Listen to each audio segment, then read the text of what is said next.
Hey guys, welcome to a new video. We are starting the weekly outlook. First and foremost, we're analyzing the red folder news, the economic calendar, to see if we have any news. And as we can see, this week there is plenty of news. We even have FOMC statement on Wednesday. So for me, Monday is a trading day for indices, Tuesday as well. Wednesday I need to be careful because of the FOMC, but it's in New York PM session. So it should be good, I should be good.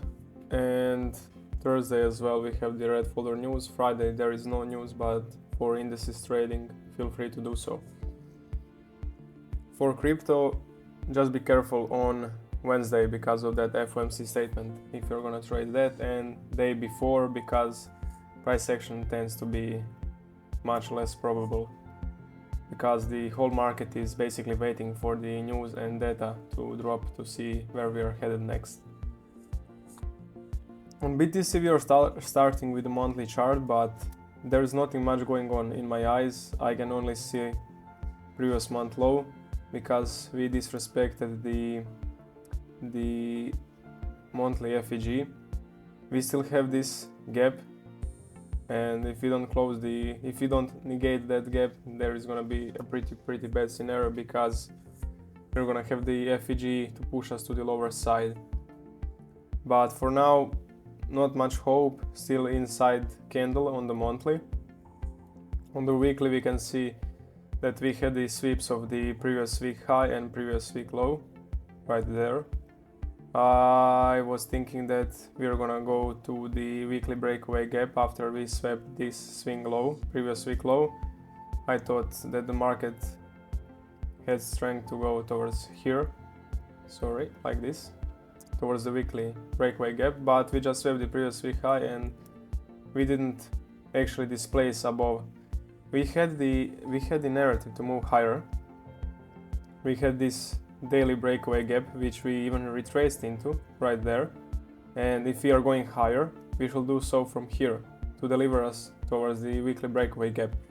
But this narrative failed and we created opposing one, so we created the bearish FEG, which is not good to see. And we can see now that the FEGs are just getting disrespected as well as this one, so this is the consolidation. I don't like that, and FEGs are probably not gonna work in consolidations. They are not the highest probable FEGs when found in consolidations. Here I will suggest to just focus on the externals of a range, so this swing high and this swing low. But I don't have any specific bias right now on the BTC. The same goes for the Ethereum, nothing much happening. Monthly, same stuff, can go to the previous month low. Weekly is also sweeping the both sides, previous week high and previous week low. And let's see what's daily doing. Daily had that bullish fair value gap as well, but it failed. It's a bit stronger than the BTC because it didn't create the bearish FEG right here like BTC does have it here, but still nothing much going on. If we can go higher, we can go higher from this swing low. So potentially we can sweep that low and continue to go higher, because that is gonna be a 2-candle rejection. When FEG fails, we can still move higher from the swing low that's created inside of that FEG. It's called pivot context. But for now the market is really looking bad. All the altcoins as well. I don't have anything much to say, just really bad state. We need some new liquidity. This is all really bad price action. On Zs we have the monthly push context to the upside.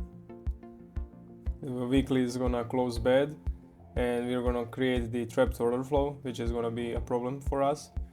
Because if we are going higher from this monthly FEG, we need to flip that weekly one first.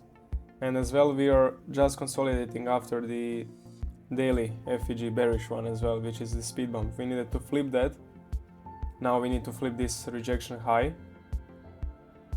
We need to close above that, but then we are basically going into the another resistance, this weekly breakaway gap.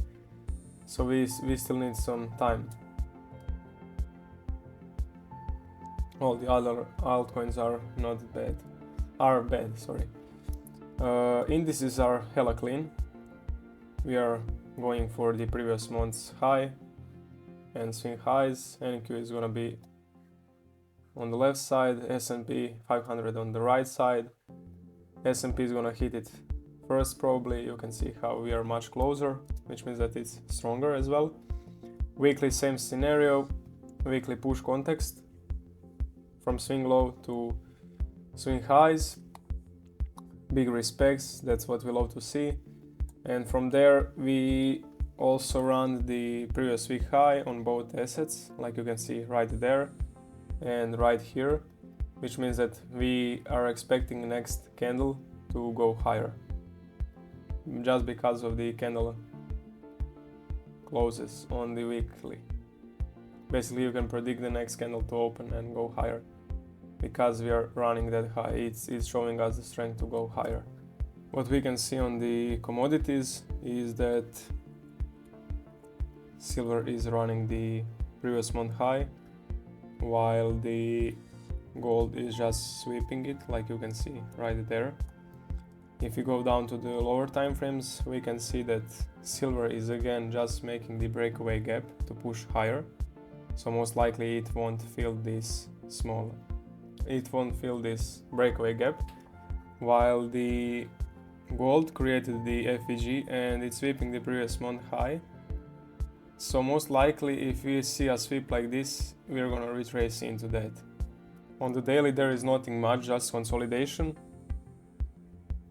And because the consolidation is on and we don't have any context on daily time frame, we are just waiting for the weekly to get in the place. Let's see what is DXY doing. I had bearish bias last week because we were sweeping this swing high to draw into this monthly FEG, which happened. So we can see that we are now inside the monthly FEG. If you go to the weekly time frame, we can see that we are kind of sweeping this swing low, which is aligning with the monthly FEG. We are staking the bullish confluences potentially, but now we have some problems because we have this bearish FEG, we have now the rejection high. So we need to flip and close above this high and invert this, basically flip this FEG in order to continue to go higher. Just because we have that monthly push, monthly FEG, where we can move higher, weekly swing low sweep, and daily needs confirmation.